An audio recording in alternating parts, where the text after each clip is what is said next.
I'm Jim Malone, and I work the political beat. I cover what drives the political issues in the United States, what voters think, what drives the candidates, how public opinion shifts on one issue or another. It keeps you in touch with the American people and where they want the country to go. It's a great way to get a window on what's happening in the United States. I'm Jim Malone, and my beat is U.S. politics.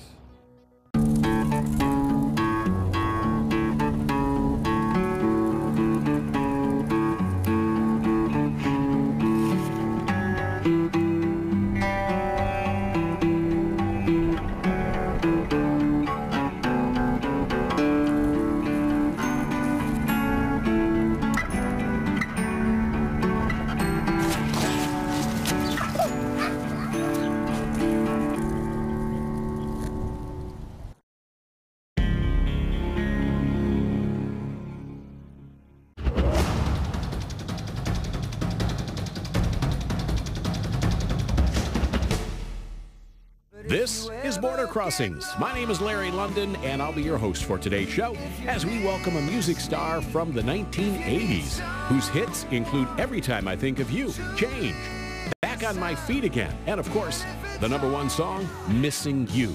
John Waite's name might not be easily recognizable, but his smash hits and his unique vocal styling certainly are. From his days with Bad English and the Babies to his own solo recordings, John Waite has toured with Ringo Starr and many other music giants. John's music has topped the U.S. and U.K. charts, and he's on tour today, and he joins us for a live performance and interview. Stay tuned for John Waite on today's Border Crossings. I put my heart on hold.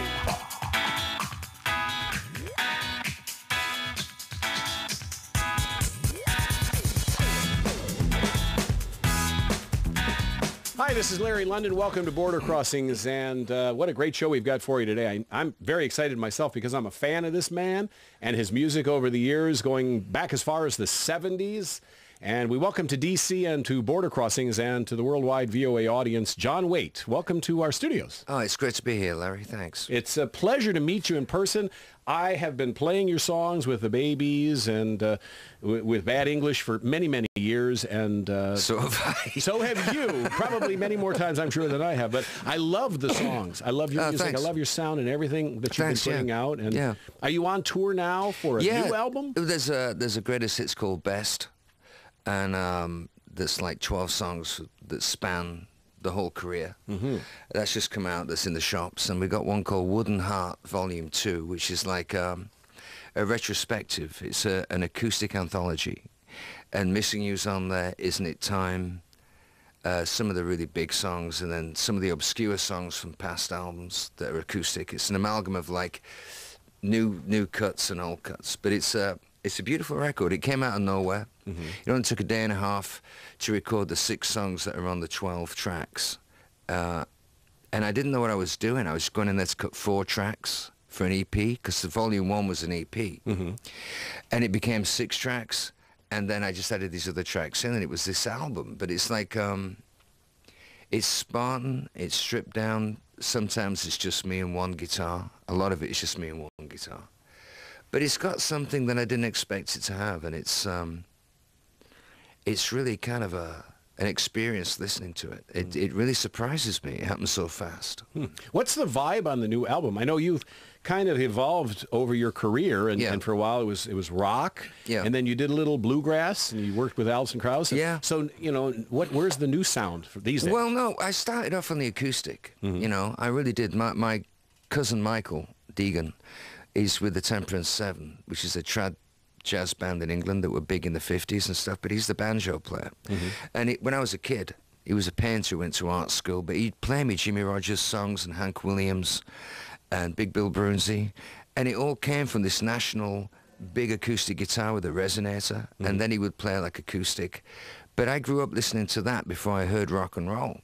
So when I look back to the key things that motivate me musically, it's always on the acoustic guitar.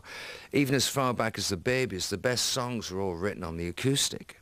And left to my own devices, I would play like country or folk or Celtic music or blues, but country blues, not so much electric blues like Chicago blues. It'd be Delta, you know. So it all comes from this.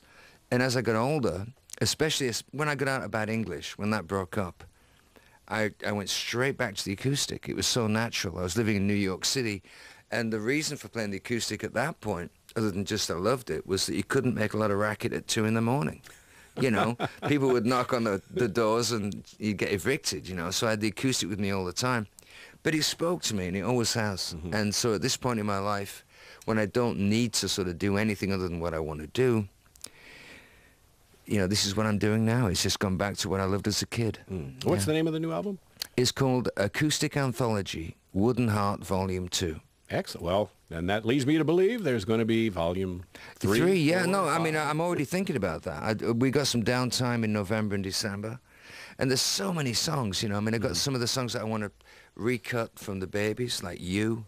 There's songs that are just beautiful songs I'd like to sort of update and just bring out without any orchestration or, like, backbeat. Just the acoustic, it speaks so truly, you know. I want to get back to that. And there's new songs I've written, and all of the new songs are like on the acoustic, but they're kind of rock songs. It's not like I'm country, but I'm influenced by country. The intention of country is like storytelling, and I've always had that. I've always been able to, like, tell a story in a song, and I didn't realize till recently that's where it came from. It's really an honest acquisition, you know. It's like something that happened to me as a kid. Cowboy songs, you know, Marty Robbins. They're all story songs, you know. Right. So the natural thing for me to do is tell stories.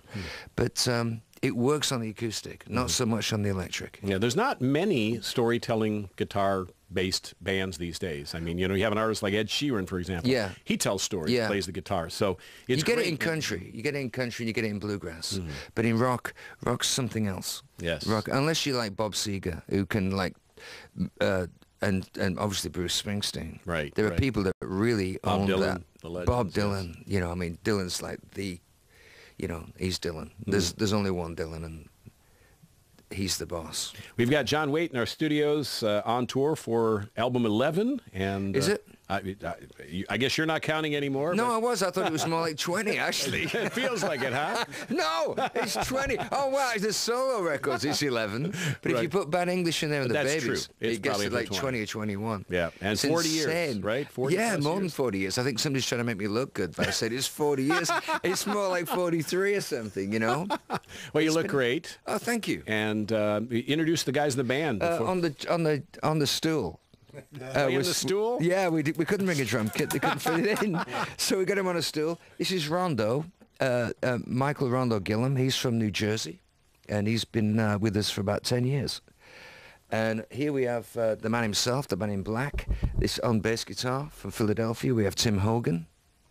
And Mark Ricciardi, also the man in black, on the Martin D28. He's from Staten Island. So it's an East Coast band, really. And with my sort of New York history, kind of like it jives, you know, we all sort of get on. Now, what are you going to play for us first? What would you like? Anything you want to play. Okay, we can play When I See You Smile.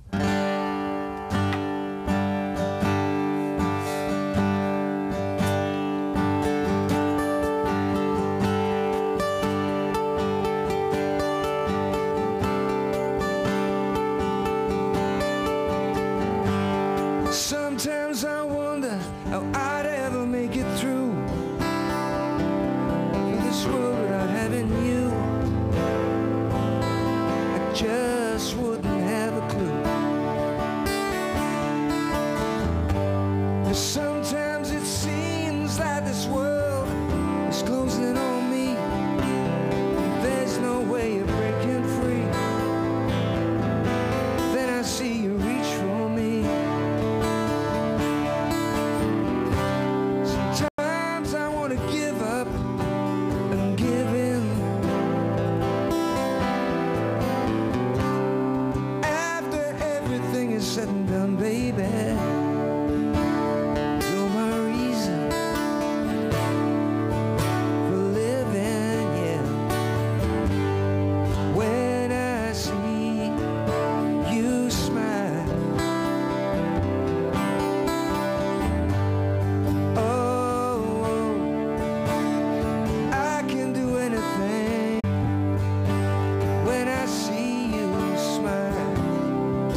me.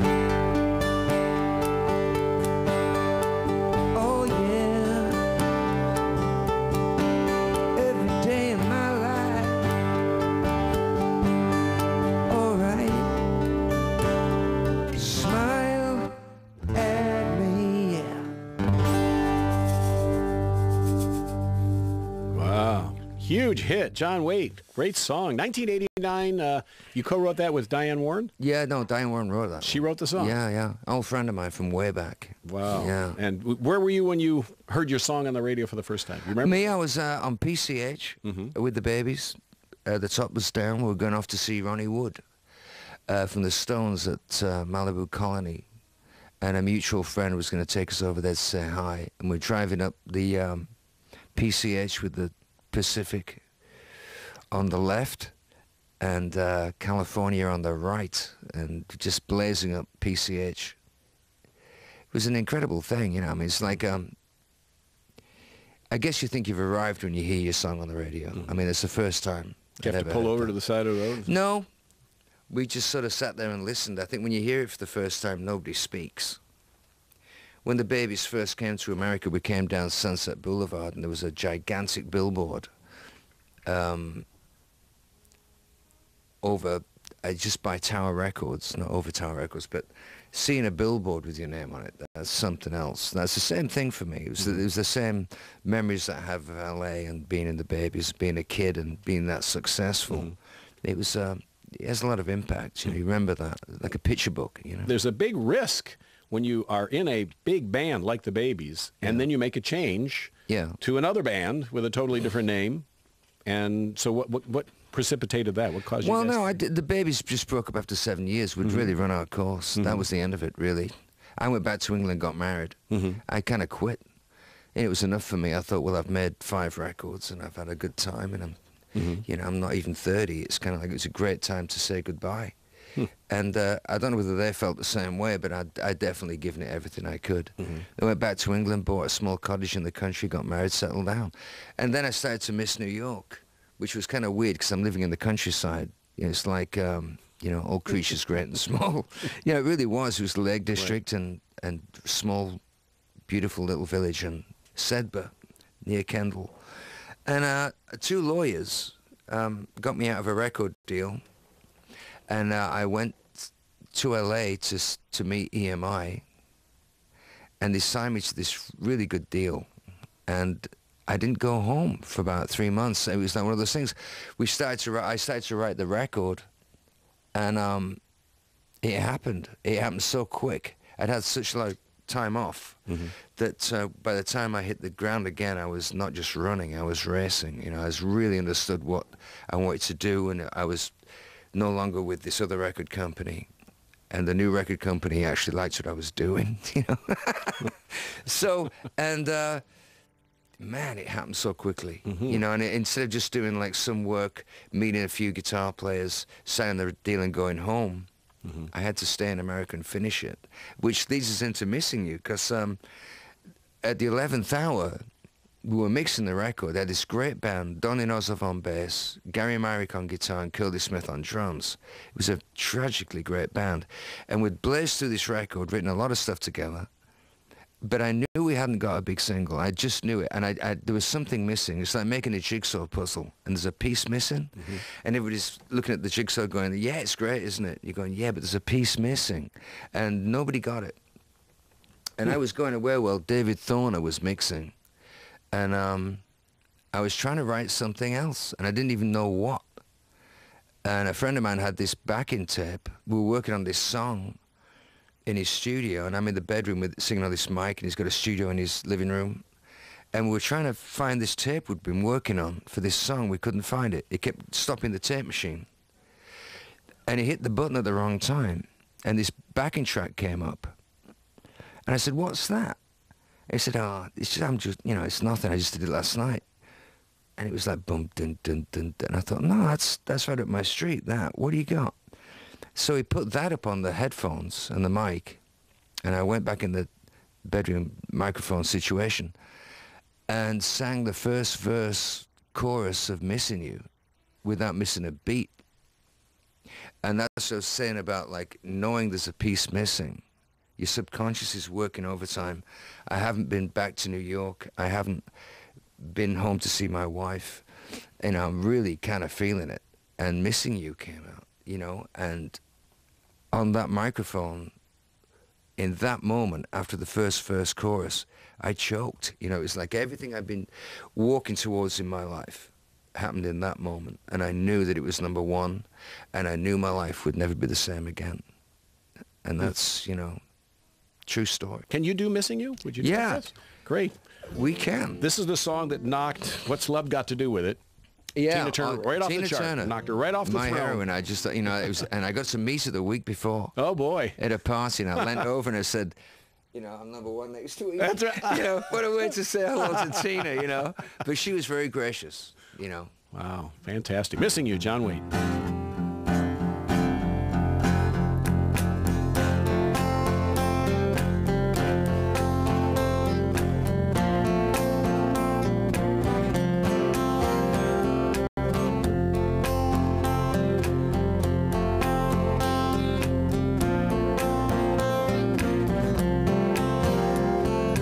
Every time I think of you,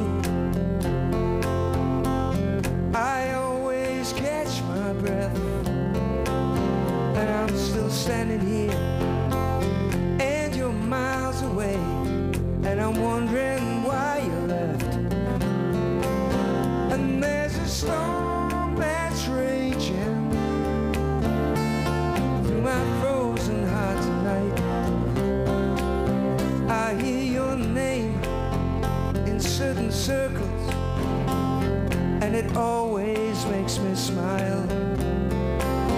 I spend my time thinking about you, and it's almost driving me wild.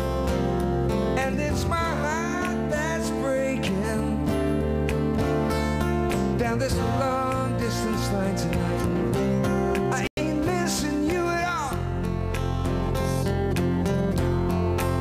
since you've been gone away.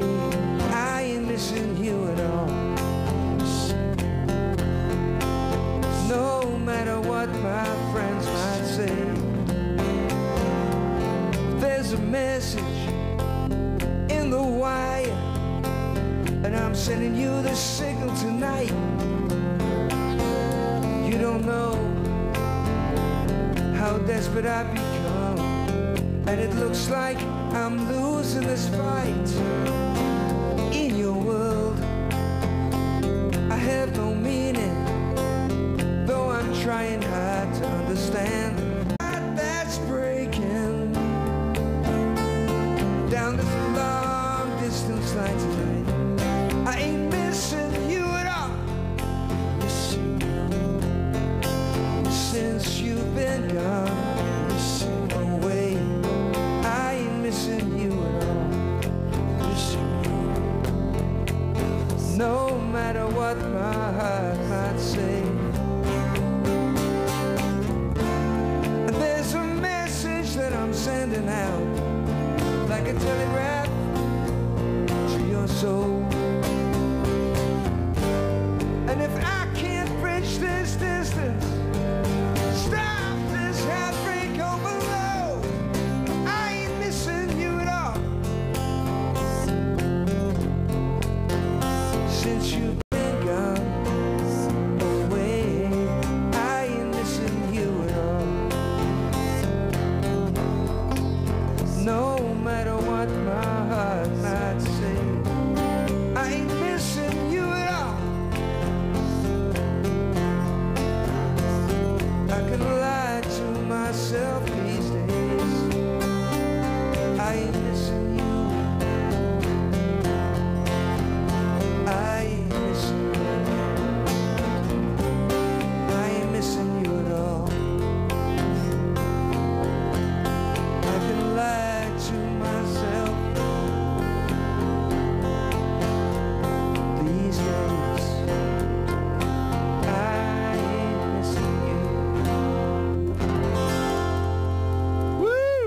are cheering around the world. John Waite, Missing You. What a huge, huge mega hit. Yeah. I'll tell you what, was that the highlight for you in the career? Well, yeah, I was living in New York before that, and I was kind of living on 72nd Street in a crash pad, you know, sleeping on the floor on a mattress and stuff. Times were pretty tough.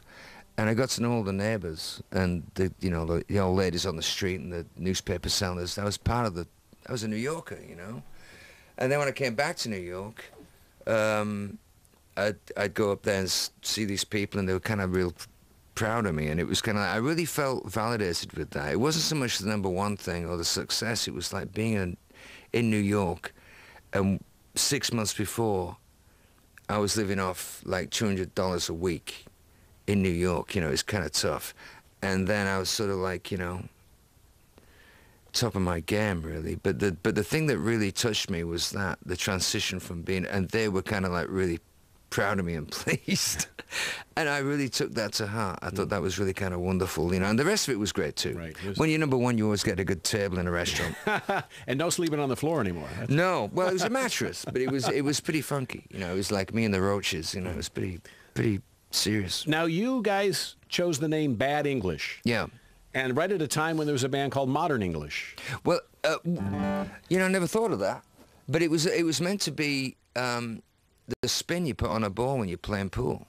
You put like good English on, so it's kind of a, you know, it's one of those names, but English is what you put on a ball when you, and I'm English and I'm bad, and that's what we call it, Bad English. I don't know. I mean, it's one of those things we're all trying to like agree on something, you know, and it was difficult, and we're all kicking in such a lot. It didn't really matter who came up with it as long as it sort of looked good in print. So and we got away with it. You know, we had a lot of success for like 2.5, 3 years. And you worked with a couple of guys who went on to be in Journey, John McCain, Neil Schon. Yeah. So, I mean, what a great career you've had. You also worked with Ringo Starr. Yeah, Ringo. Yeah, I was in the All-Stars for like, I don't know, 7 weeks, which is kind of strange. You know, I mean, I used to be a bass player when the Babies started. And I used to be pretty good, but when you put the bass down, you're not playing guitar all the time. You have to relearn the instrument. And you know, the opening night in Canada, you know, it was nerve-wracking. We went in there and rehearsed for like 2 weeks, and then you're on. And there was Colin Hay and Sheila E.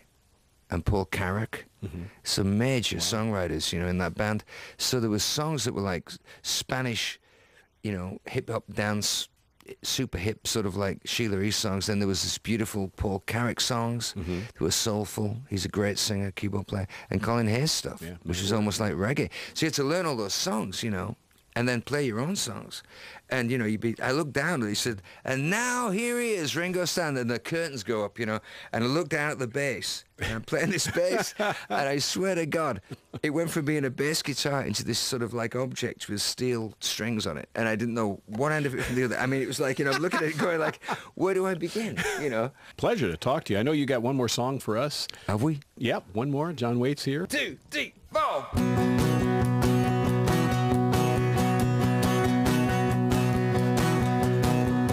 Talking, and they're saying that you're leaving, yeah. You're so unhappy, baby, the way that you've been living, yeah. Oh, we always wish for money, we always wish for fame. We think we've got the answers, but some things don't ever change. Doesn't matter who you are. Change what's in your heart will never change. Look in the mirror. You see how you've been taken. Ooh, you won't surrender. And oh, your heart is breaking. Oh, we always wish for money. For fame, we think we've got the answers, and some things won't ever change.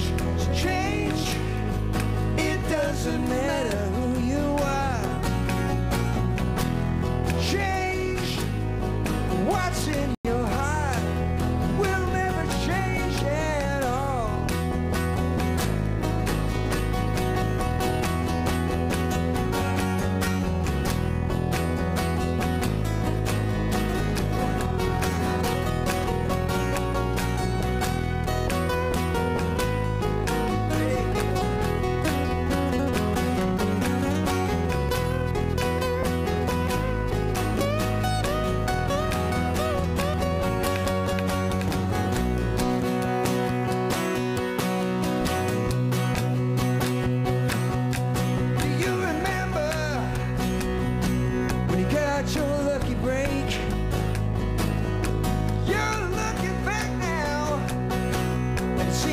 such a big mistake. Oh, we always wish for money. We always wish for fame. We think we've got the answers, baby. But some things don't ever change. It doesn't matter who you are. Change what's in your heart. Change glowing through your world every single day. Change, yeah, yeah, yeah.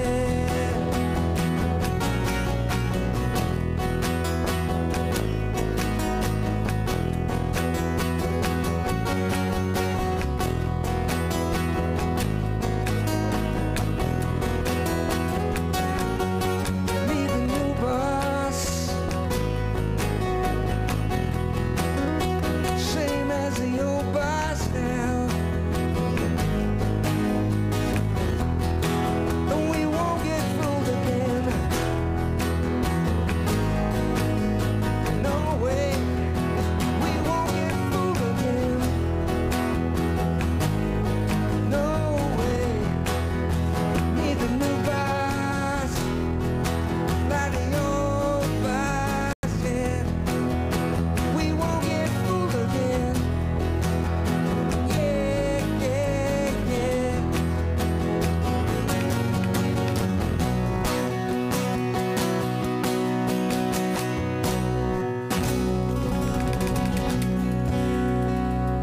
Woo! Great! Wow! Wow! Wow! Wow! Thank you, people.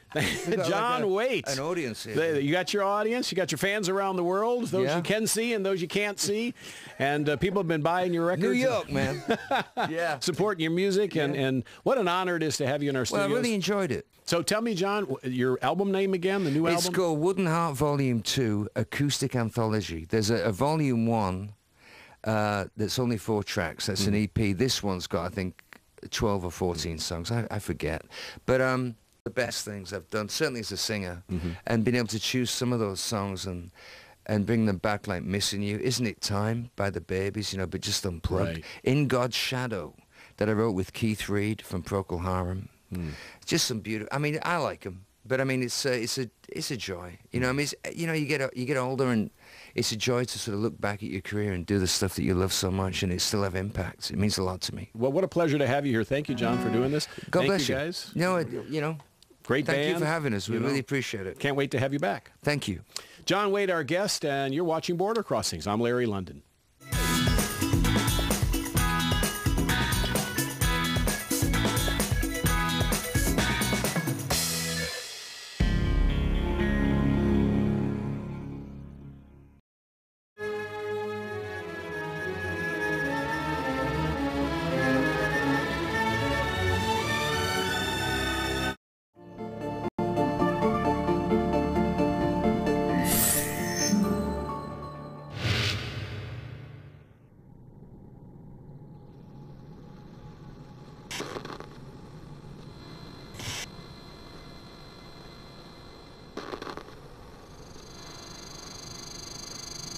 那个时候开始，悄悄的在家里头，收音机打开，慢慢找，哎，找着了。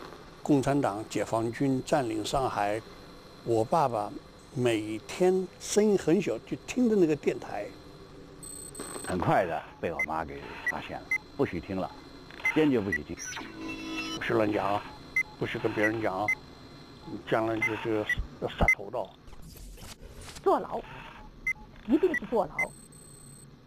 后来呢，我就知道偷听是美国之音。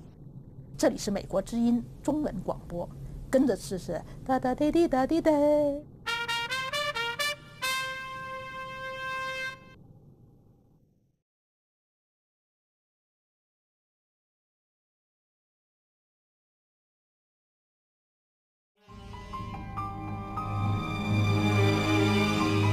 One day in September of 1971, while serving in the People's Liberation Army, Wei Jingsheng was alarmed by a Voice of America broadcast.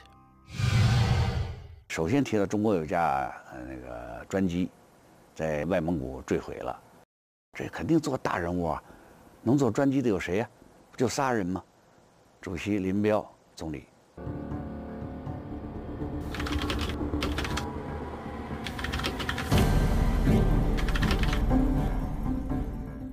周总理一看，那好像报纸还登着呢，还得每天。咱中国的这特点就是大家从报纸上看谁消失了，谁出现。周总理林彪没出现，猜到了林彪。Deng Pufang, then in Jiangxi province, heard from the enemy radio that Lin Biao's plane had crashed. He immediately told his father, Deng Xiaoping, who because of political difficulties was at that time working in a tractor component factory in Xinjiang County. As Deng Xiaoping's daughter Deng Rong later wrote in a memoir of her father, Deng Xiaoping followed his long-standing practice and said not a word. 我印象最深的那次就是那个中国发生那个林彪事件的时候，美国之音里头报道啊，说中国发生异常事件，说59年庐山会议的时候呢，中国境内的飞机啊只有不到1个礼拜停飞，现在有半个月呢飞机都始终停飞，一定发生了非常大的事件。所以第二天呢，我们就派一个朋友就回去了，等到2天之后他回来就告诉我们说林彪摔死了。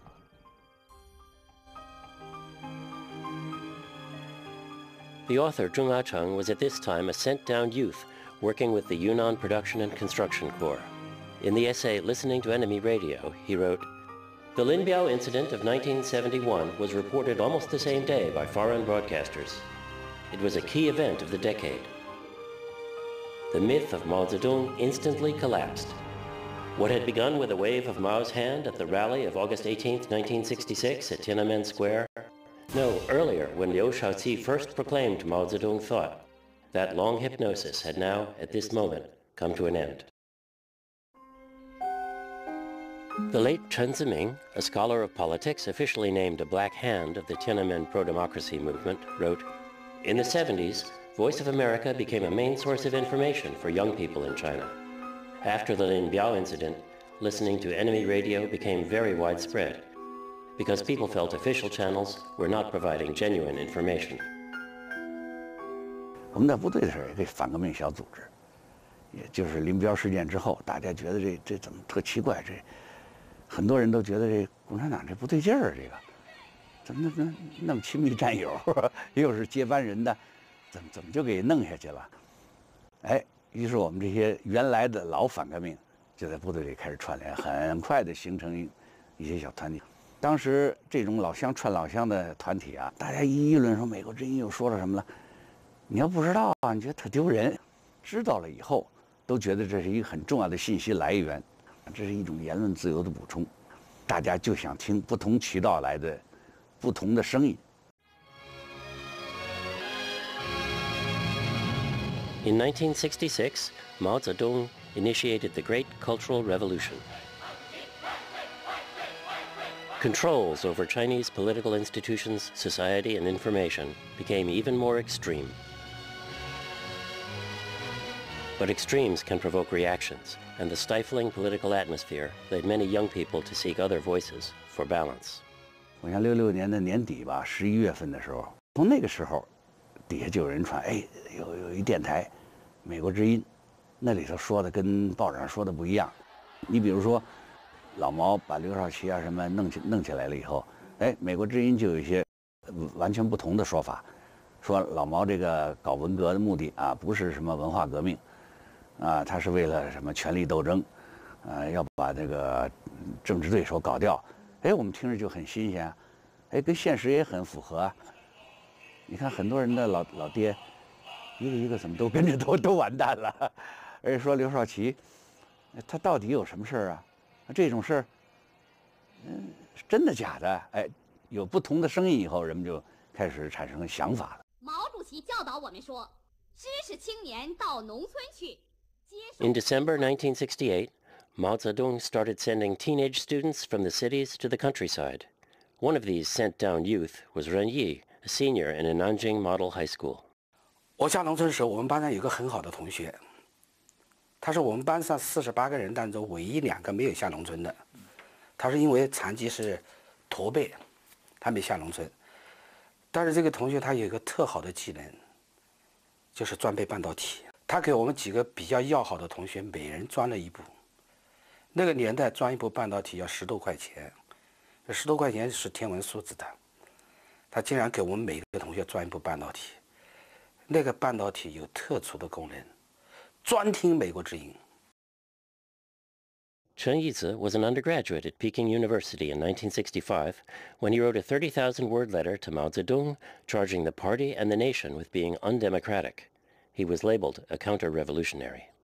69年就到了农村，因为我自己原来学物理嘛，我就做了一个8管收音机，结果就能听到美国之音，结果我们就非常高兴。就70年初开始，我们就每天晚上都听美国之音。那天晚上，你看我拿了那个收音机，躺在被窝里头，想听，但是别人没睡着啊，不敢听啊，憋得我都有点上不来气儿啊，都有点脑门出汗。我慢慢播。我第一次真正听到美国之音的声音啊，是1971年，还是林彪事件以前。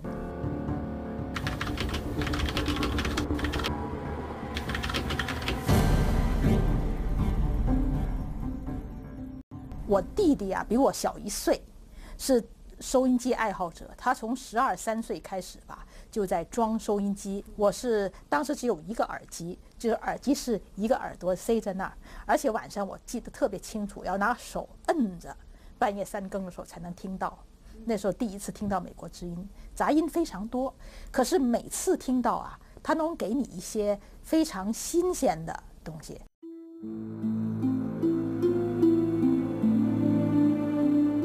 A Voice of America listener wrote in to say, "In those black years, I kept my shortwave radio wrapped in a dark cloth under my bed. Only very late at night, when everyone was asleep, did I dare to take it out, put in my earphone, and quietly listen. For the people who lived through those times, this is a collective memory." 所以我们到农村以后，77年当中听美国之音，说句老实话，很普遍，因为没有那个消息过来啊。